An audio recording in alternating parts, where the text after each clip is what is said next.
Hi friends, welcome to మీరు చూసారా channel. నేను మీ జ్యోతి. ఈరోజు ఇంట్లోనే ఈజీగా ఫ్రెంచ్ ఫ్రైస్ని ఎలా తయారు చేసుకోవాలో నేను మీకు ఈ వీడియోలో చూపిస్తానండి.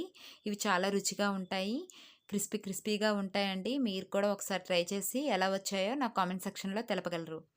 ముందుగా తొక్క తీసిన బంగాళదుంపల్ని ఒక పావు కేజీ తీసుకున్నానండి. నేను ఇక్కడ వీటిని శుభ్రంగా కడిగి పెట్టుకోవాలి. ఇలా కడిగి పెట్టుకున్న వాటిని నేను చూపిస్తున్న విధంగా పొడవుగా కోసి పెట్టుకోవాలి. వీటిని వాటర్లో వేసి 2 సార్లు శుభ్రంగా కడిగి పెట్టుకోవాలండి. వీటిని వాటర్లోనే ఉంచాలండి. చూపిస్తున్న విధంగా ఉంచండి. ఇప్పుడు వేరే గిన్నెలో వాటర్ వేసుకొని అవి మరుగుతున్నప్పుడే కాస్త సాల్ట్ కూడా వేసుకోవాలి. వేసుకున్నాక ఇందాక కోసుకున్న వాటిని తీసుకొచ్చి ఇందులో వేసుకోవాలండి. మొత్తం అన్నీ వేసుకోవాలి. ఇలా వేసుకున్నాక కాస్త 1 టేబుల్ స్పూన్ ఆయిల్ వేస్తున్నానండి నేను ఇక్కడ. వేసి ఒకసారి కలిపి పెట్టుకోవాలి.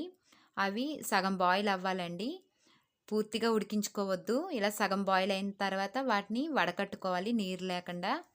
ఇలా వడకట్టుకున్నాక దాని మీద కాస్త చల్లటి నీళ్ళు వేయండి, ఎందుకంటే మనకి వేడికి ఉడికిపోతాయి అందుకని.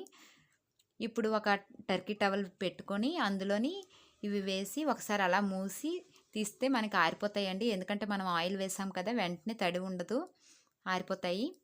వీటిని ఒక ప్లేట్లో తీసుకొని వాటిని డీప్ ఫ్రిడ్జ్లో పెట్టుకోవాలండి. ఒక అరగంట పాటు ఉంచుకోవాలి. అరగంట తర్వాత డీప్ ఫ్రైకి ఆయిల్ పెట్టుకొని, ఇందాక మనం అరగంట తర్వాత తీసినవండి ఇవి. అవి ఒక్కొక్కటిగాన మనం లైట్ గోల్డెన్ కలర్లో వచ్చినంత వరకు వేయించుకోవాలండి. పూర్తిగా వేయించుకోకూడదు. లైట్గా గోల్డెన్ కలర్ వచ్చాక వాటిని తీసి ఒక కంచంలో వేసుకొని ఆరనివ్వాలి. ఇలా ఆరిన తర్వాత అప్పుడు మళ్ళీ ఆయిల్ వేడి చేసుకోవాలండి. మరి బాగా వేడి చేసుకోవాలి ఆయిల్. డీప్ ఫ్రైకి ఆయిల్ బాగా వేడెక్కిన తర్వాత ఇది రెండోసారి మళ్ళీ తీసి వేసుకోవాలండి. వేయించుకోవాలి, పూర్తిగా వేయించుకోవాలి. ఇప్పుడు ఇలా 2 సార్లైనా మనం పూర్తిగా వేయించుకుంటేనే క్రిస్పీగా తయారవుతాయండి. ఇలా వేయించుకున్నాక వాటిని తీసి పక్కన పెట్టుకుంటున్నాను. నేను ఇక్కడ 2 టైమ్స్ వేయించానండి అవి. మొదటిసారి వేయించినప్పుడు అది ఆరిన తర్వాత రెండోసారి మళ్ళీ మొత్తంగా వేయించుకోవాలండి. దీని మీదే కాస్త సాల్ట్, కాస్త కారం కూడా వేసుకుంటున్నాను. వేసుకొని కలిపి పెట్టుకోవాలండి.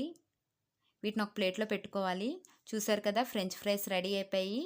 ఈ వీడియో మీకు నచ్చినట్లయితే లైక్ చేయండి, సబ్స్క్రైబ్ చేయండి, పక్కనే ఉన్న గంట సింబల్ని ప్రెస్ చేయండి, ఆల్ బటన్ను కూడా క్లిక్ చేయండి. మన వీడియోస్ని తరచూ ఫాలో అవ్వండి.